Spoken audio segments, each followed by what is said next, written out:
Você já se perguntou se aquilo que muitos consideram um hábito comum pode, na verdade, ser visto como pecado diante de Deus? Esse é o ponto central desta reflexão. A polêmica em torno da masturbação e o que a Bíblia realmente diz sobre ela. Prepare-se, porque nos próximos minutos vamos desmontar interpretações equivocadas, analisar passagens bíblicas e revelar verdades que podem mudar a forma como você enxerga esse assunto. Grande parte da confusão surge porque há quem cite a Bíblia para afirmar que se trata de um erro grave, enquanto outros garantem que não há qualquer referência direta. O resultado: um tema cercado de dúvidas e debates acalorados no meio cristão. Aqui no Bible Fix, o objetivo é justamente este: trazer respostas claras para dilemas espirituais que muitos evitam encarar. A proposta é simples, mas única: transformar questões complicadas em explicações acessíveis, sem distorcer a verdade bíblica. Se você chegou até aqui, é porque deseja compreender a fundo, e é isso que vai encontrar. Antes de mergulharmos nos textos sagrados, é preciso esclarecer algo. Muitos dos versículos usados nesse debate são aplicados fora de contexto. Isso cria interpretações erradas que acabam reforçando crenças que não refletem o que Deus realmente ensinou. E aqui está a questão que prende nossa atenção. Se a Bíblia não fala claramente sobre a masturbação, como então avaliar se ela se encaixa ou não no plano divino para a sexualidade? Essa é a resposta que começaremos a construir a partir de agora. Um dos trechos mais citados nessa discussão é a história de Onã, em Gênesis 38. Muitos afirmam que o castigo que ele sofreu seria a prova de que a masturbação é condenada. Mas analisando com cuidado, percebemos que seu erro foi outro. Ele desobedeceu à ordem de Deus de dar descendência ao irmão falecido. O pecado estava na rebeldia e no egoísmo, não no ato em si. Isso levanta uma pergunta crucial. Se o problema não era a masturbação, por que essa passagem ainda é usada como argumento? A resposta está no hábito de simplificar verdades bíblicas complexas, esquecendo-se do contexto em que foram escritas. Mesmo sem mencionar o termo de forma explícita, as Escrituras trazem princípios que ajudam a entender o assunto. Em Mateus 5, Jesus alerta que olhar para alguém com desejo impuro já é adulterar no coração. Esse detalhe mostra que o foco divino não está apenas nos atos, mas também nos pensamentos que os alimentam. Além disso, em 1 Coríntios 7, Paulo explica que a intimidade sexual foi criada para o casamento, como expressão de união, compromisso e amor entre marido e esposa. Ou seja, não se trata apenas de satisfação física, mas de algo muito mais profundo. Um projeto de Deus para fortalecer relacionamentos dentro de sua aliança. Agora quero te convidar a interagir. Escreva nos comentários a frase: pureza é liberdade. Essa é uma forma simples de mostrar que você está comprometido em refletir sobre esse tema e, ao mesmo tempo, nos ajuda a criar uma comunidade unida nessa busca por clareza espiritual. Mas surge então outra questão. Se não há uma condenação direta, será que podemos considerar a masturbação como algo neutro? A resposta não é tão simples. Isso porque quase sempre esse hábito está ligado a pensamentos carregados de desejo, fantasias e imagens que desviam a mente daquilo que Deus considera puro. Na prática, não se trata apenas de um gesto físico, mas de um processo mental que alimenta a luxúria. E Jesus deixou claro que o pecado pode nascer dentro do coração, muito antes de se manifestar nas ações. Por isso, quando analisamos a fundo, percebemos que o problema vai além do ato. Ele toca na esfera da mente e da vontade. Outro ponto importante é entender a função original da sexualidade segundo o Criador. No Gênesis, vemos que Deus estabeleceu a união entre homem e mulher como algo belo e sagrado. A intimidade física deveria ser reflexo de amor, entrega e cumplicidade dentro do casamento, não uma busca individual por prazer. Quando transformamos a sexualidade em algo isolado, desconectado do propósito divino, inevitavelmente estamos desviando o uso de um presente que foi planejado para a edificação. E é exatamente aqui que a masturbação costuma entrar em conflito com o padrão bíblico. Mas aqui fica a reflexão. Se Deus não a nomeia de forma explícita nas Escrituras, será que Ele deixa espaço para que cada um interprete como quiser? Essa dúvida continua ecoando e nos leva ao próximo ponto crucial dessa análise. A cultura atual costuma afirmar que a satisfação sexual é uma necessidade biológica inevitável. Porém, quando lemos a Bíblia, não encontramos essa ideia. Em vez disso, há uma ênfase constante em disciplina, autocontrole e em apresentar o corpo como instrumento de honra a Deus. Paulo, em várias de suas cartas, incentiva os cristãos a dominarem seus impulsos, lembrando que o corpo não pertence a nós mesmos, mas ao Senhor. Esse é um princípio fundamental. Não somos escravos de desejos, mas chamados a viver de forma consciente, refletindo santidade em cada escolha. A grande verdade é que a masturbação, por estar tão conectada a estímulos mentais de desejo, muitas vezes conduz a pessoa ao oposto disso, um estado de dependência e de culpa que corrói a paz espiritual. É por isso que, mesmo sem uma proibição literal, ela não se harmoniza com a proposta de pureza que Deus nos convida a seguir. Ao mesmo tempo, é preciso reconhecer que esse é um desafio real, enfrentado por muitos. Fingir que o problema não existe ou reduzi-lo a algo natural e inofensivo só aprofunda a confusão. É necessário encarar com seriedade, mas também com esperança de transformação. E aqui está um ponto que pode surpreender. Se o foco não é apenas dizer não faça, qual seria então a alternativa prática que Deus oferece para preencher esse espaço? A resposta para essa pergunta pode mudar completamente sua forma de enxergar esse tema. E é isso que veremos a seguir. Quando analisamos o plano de Deus para a sexualidade, percebemos que Ele nunca nos deixou desamparados em relação às nossas necessidades emocionais e físicas. O casamento foi instituído justamente para que homem e mulher compartilhassem amor, intimidade e cumplicidade, sem espaço para a solidão que gera práticas voltadas apenas para si mesmo. O problema é que muitos interpretam a masturbação como um alívio rápido para tensões, quando na verdade ela se torna uma fuga. Essa prática reforça o hábito de buscar prazer imediato, em vez de aprender a lidar com desejos de forma saudável e dentro dos limites estabelecidos por Deus. Por isso, a Bíblia destaca repetidas vezes a importância do autocontrole. A disciplina não é um fardo, mas um exercício que fortalece a fé e protege o coração contra vícios que mais cedo ou mais tarde roubam a liberdade espiritual. E é justamente nesse ponto que surge uma reflexão necessária.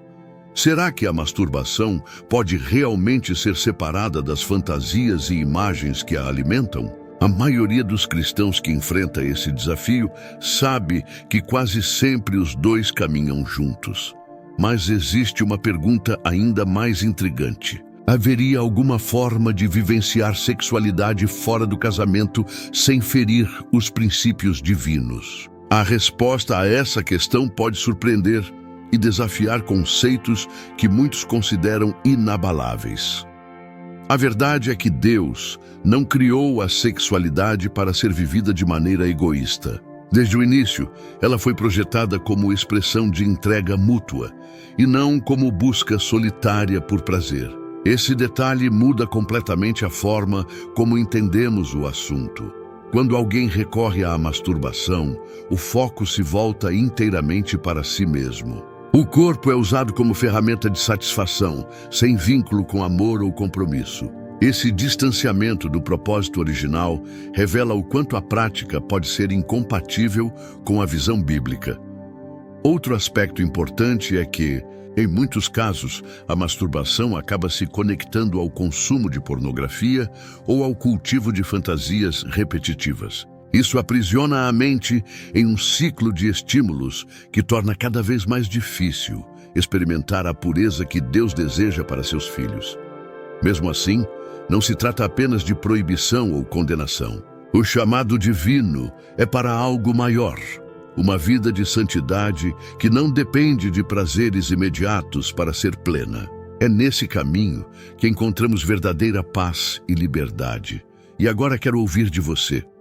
Se esse tema já gerou dúvidas ou conflitos na sua vida, escreva nos comentários a frase "Liberdade começa no coração". Essa declaração simples pode inspirar outros que estão vivendo a mesma luta, além de fortalecer nossa comunidade de fé.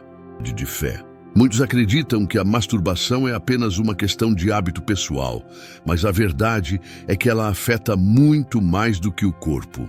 A mente e o espírito também são impactados, e isso pode criar um distanciamento silencioso na relação com Deus. Não é raro que o sentimento de culpa surja logo após o ato, trazendo aquela sensação de que algo está fora do lugar. Esse peso no coração é sinal de que o Espírito Santo nos chama para algo diferente, para uma vida que reflita santidade, até nos detalhes mais íntimos. A pureza não é apenas um ideal distante. Ela é uma prática diária, construída através de escolhas conscientes. É interessante notar que, quando Jesus falou sobre pensamentos impuros em Mateus 5, ele não estava apenas colocando um limite, mas mostrando um caminho de transformação interior. Ou seja, a verdadeira mudança começa na mente e se estende ao comportamento. Por isso, o desafio não é apenas resistir ao ato em si, mas aprender a direcionar os pensamentos e desejos para algo que traga edificação em vez de culpa. Esse é um processo que exige entrega total a Deus e confiança em sua graça. E aqui surge uma questão que poucos se atrevem a responder. Será que existe uma forma de lidar com a sexualidade de maneira saudável, fora do casamento, sem cair na tentação da masturbação? A resposta a essa dúvida pode abrir novas perspectivas sobre como viver a fé no mundo atual. O primeiro passo é compreender que Deus não nos chama apenas a evitar erros, mas a viver em plenitude. Isso significa que a luta contra a masturbação não deve se resumir a "não posso fazer isso", mas a uma mudança de foco, preencher o coração com aquilo que realmente satisfaz. Muitos cristãos descobriram que investir tempo em oração, estudo da palavra e atividades que edificam é uma maneira prática de redirecionar a energia antes gasta em tentações. Quando a mente está ocupada com propósito, sobra menos espaço para pensamentos que desviam do plano divino. Outro aspecto essencial é a comunhão. Andar sozinho nessa batalha torna tudo mais difícil. Compartilhar experiências, buscar aconselhamento espiritual e ter alguém para prestar contas pode ser a chave para romper com hábitos que parecem impossíveis de vencer. Ao mesmo tempo, é necessário reconhecer que o autocontrole é um fruto do Espírito. Ou seja, não depende apenas da força de vontade, mas da presença ativa de Deus na vida de quem crê. É Ele quem dá a capacidade de resistir e vencer. E aqui quero lançar um desafio a você. Já parou para pensar se a masturbação realmente tem trazido alívio ou se, no fundo, tem criado mais vazio e angústia? Reflita sobre isso, porque a resposta pode ser o ponto de virada que você precisa. Ao longo dessa reflexão, vimos que a Bíblia não traz uma ordem explícita que rotule a masturbação como pecado. No entanto, quando analisamos os princípios de pureza, autocontrole e propósito da sexualidade, fica evidente que essa prática não se encaixa no plano divino para nossas vidas. O foco de Deus não é simplesmente limitar nossos desejos, mas redirecioná-los para algo mais elevado. Ele nos chama para uma vida de santidade em que até os pensamentos são guardados e conduzidos por sua presença. Isso vai muito além de um ato isolado. Trata-se de um estilo de vida. É por isso que reduzir a questão apenas a pode ou não pode é simplificar demais. O verdadeiro convite das Escrituras é para experimentar um nível mais profundo de intimidade com Deus, onde o coração encontra satisfação real, sem precisar buscar atalhos. E se engana quem pensa que lutar contra esse hábito é uma batalha solitária. A graça de Cristo é suficiente para fortalecer, transformar e libertar. Ele não apenas nos perdoa, mas nos capacita a viver de forma diferente. Então, a pergunta final não é apenas a masturbação é pecado, mas sim, o que estou escolhendo quando me entrego a isso? Estou honrando a Deus com minha mente, meu corpo e minhas escolhas? Essa reflexão é o ponto de partida para uma mudança verdadeira. A boa notícia é que não importa quantas vezes alguém tenha caído nesse hábito, sempre há uma nova chance de recomeçar. O Evangelho é, acima de tudo, uma mensagem de restauração. E essa restauração também alcança áreas que muitos preferem esconder ou ignorar. Jesus não morreu apenas para perdoar pecados, mas para dar poder de viver em liberdade. Isso significa que cada cristão pode sim vencer tentações e construir uma vida alinhada com a santidade de Deus. O processo pode ser desafiador, mas é possível com a ajuda do Espírito Santo. Vale lembrar que o chamado de Deus não é para uma vida de repressão, mas para uma vida de abundância. Ele substitui a busca por prazer imediato por uma satisfação muito mais profunda, que nasce da intimidade com Ele. Por isso, se você tem lutado contra esse tema, não se desespere. A transformação é um caminho, e cada passo conta. O mais importante é não desistir, sabendo que Deus não abandona aqueles que decidem caminhar em sua direção. E para encerrar, quero pedir algo simples, mas importante. Se essa mensagem falou ao seu coração, deixe o seu like, inscreva-se no canal e ative o sininho das notificações. Assim, você não perde nenhum conteúdo e ainda nos ajuda a levar a palavra de Deus a mais pessoas que precisam dessa mesma clareza.